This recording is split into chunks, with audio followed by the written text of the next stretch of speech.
स्टडीहुड foundation Patna द्वारा आयोजित Bihar education insight convention 2025 विषय पर चर्चा हेतु इस सभागार में उपस्थित माननीय राज्यपाल सह कुलाधिपति बिहार श्री आरिफ मोहम्मद खां जी, स्टडीहुड फाउंडेशन के चेयरमैन मोहम्मद आरिफ इमाम जी, पैटर्न डॉक्टर इजहार अहमद जी, सरकार एवं विभिन्न सिविल सोसाइटी के प्रतिनिधिगण, विजनरी लीडर्स, एकेडमिशियंस और इलेक्ट्रॉनिक एवं प्रिंट मीडिया के प्रतिनिधिगण, पूरा विश्व, पूरा भारत इस बात के लिए चिंतित है कि भारत को आत्मनिर्भर कैसे बनाया जाए। विकसित भारत के सपने को कैसे पूरा किया जाए। और ऐसी परिस्थिति में बिहार का एक ऐसा संस्थान जो स्टडीहुड फाउंडेशन के नाम से जाना जाता है, वह इस बात के लिए चिंतित है कि बिहार में शिक्षा में गुणात्मक सुधार कैसे हो, यहाँ के रहने वाले लोगों को रोज़गार कैसे मिले। और इन्हीं बातों की चर्चा करने के लिए विद्वत जनों को यहाँ पर बुलाया गया है। इसलिए मैं इस फाउंडेशन के चेयरमैन और पैटर्न को बहुत बहुत बधाई देता हूँ।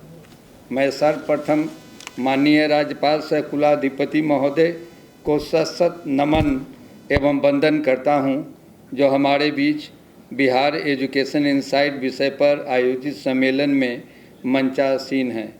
आपने एक बार विधानसभा और चार बार लोकसभा का इलेक्शन जीता है और सांसद रहे हैं। स्टेट और कैबिनेट मिनिस्टर का विभिन्न विभागों की शोभा आपने बढ़ाई है और साथ ही साथ केरल के राज्यपाल के बाद हमारे बिहार में शिक्षा का जो माहौल है उसमें सुधार करने के लिए और बिहार के विभिन्न क्षेत्रों में विकास के लिए हम अपने राज्यपाल महोदय को इस सभागार में मैं स्वागत करता हूं। बिहार वासियों का तार्किक सोच यह है कि शिक्षा के क्षेत्र में जब हम बढ़ेंगे तभी भी हमारा बिहार बढ़ेगा और इसके चतुर्दिक विकास की सारी जिम्मेवारी जो है वो उच्च शिक्षा पर जाती है। इसलिए मैं इस अवसर पर आपको उच्च शिक्षा के बारे में बताना चाहूँगा। मित्रों, आप सभी जानते हैं कि बिहार में राष्ट्रीय शिक्षा नीति 2020 वो लागू कर दिया गया, लेकिन बहुत सारे जो पहलू है वो पूर्ण रूपेण लागू नहीं हो पाया है। महामहिम हमारे बीच हैं और यह एक डिस्कशन का सवाल है। अगर इस पर कभी चर्चा होगी राजभवन या किसी अन्य जगह तो उसके विशेष रूप से बताना चाहूँगा। लेकिन जो पूरी जो शिक्षा व्यवस्था है जिसके लिए बिहार, यहाँ के लोग और भारत के लोग अगर चिंतित हैं, तो मैं ये कहना चाहता हूँ कि पिछले 75 वर्षों के भारत के इतिहास को देखा जाए तो शिक्षा के क्षेत्र में कोई खास परिवर्तन नहीं हुए। चूँकि जो चार्ल्स वुड ने जो 1854 में है, उसने भारत में शिक्षा की व्यवस्था जो है वो लंदन के सिविलाइजेशन, अंग्रेज़ों के सिविलाइजेशन और कल्चर पर स्थापित किया और 1857 में भारत में पहली बार university of Madras, university of Calcutta और यूनिवर्सिटी ऑफ मुंबई की स्थापना हुई। एंशियंट इंडिया की अगर हम बात करें तो तक्षशिला विश्वविद्यालय, नालंदा विश्वविद्यालय, ये अपने आप में विक्रमशिला विश्वविद्यालय ये सभी जाने जाते हैं, जिसने पूरे ज्ञान का द्वीप प्रकाश पूरे विश्व में फैलाया और विश्व गुरु कहलाया।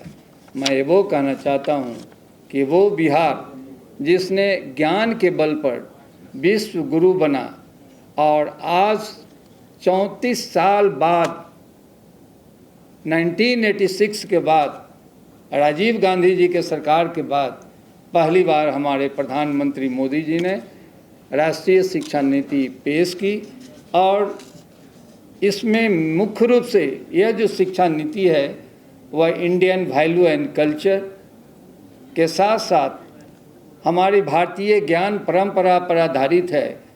और मैं बताऊं कि इसके अंतर्गत मल्टी डिसिप्लिनरी एजुकेशन और होलिस्टिक एजुकेशन, स्किल डेवलपमेंट पर, वोकेशनलाइजेशन पर जोर दिया गया है। मैं समझता हूं कि ये जो पॉलिसी है उससे न सिर्फ बिहार बल्कि पूरे देश के लोग जागरूक होंगे और साथ साथ देश में एक शिक्षा का एक नया माहौल पैदा होगा, लोगों को रोज़गार मिलेगा। हमारे स्टूडेंट्स सिर्फ रोज़गार पाने के लिए नहीं बल्कि राष्ट्रीय शिक्षा नीति के तहत जो स्किल डेवलपमेंट और वोकेशनलाइजेशन पर जो बल दिया गया है, they will not be only the job seeker, they will be the job provider. मैं ऐसा समझता हूं कि आने वाले भविष्य में ऐसा होने की संभावना है। इसमें इंडियन वैल्यू एंड कल्चर और ख़ासकर हमारा जो भारतीय ज्ञान परंपरा है वो तो अद्भुत है, जो इस शिक्षा नीति का पाठ है। आपको इस शिक्षा नीति के अंतर्गत कहा गया है कि जो हमारी जो समस्याएं हैं, जो आधुनिक समस्याएं हैं, उसको ज्ञान परंपरा के तहत कैसे सुलझा सकते हैं। इस पर एक स्टडी के रिजल्ट के आधार पर आप चौकन्ना हो जाएंगे कि मेडिकल साइंस जैसे चीज़ों में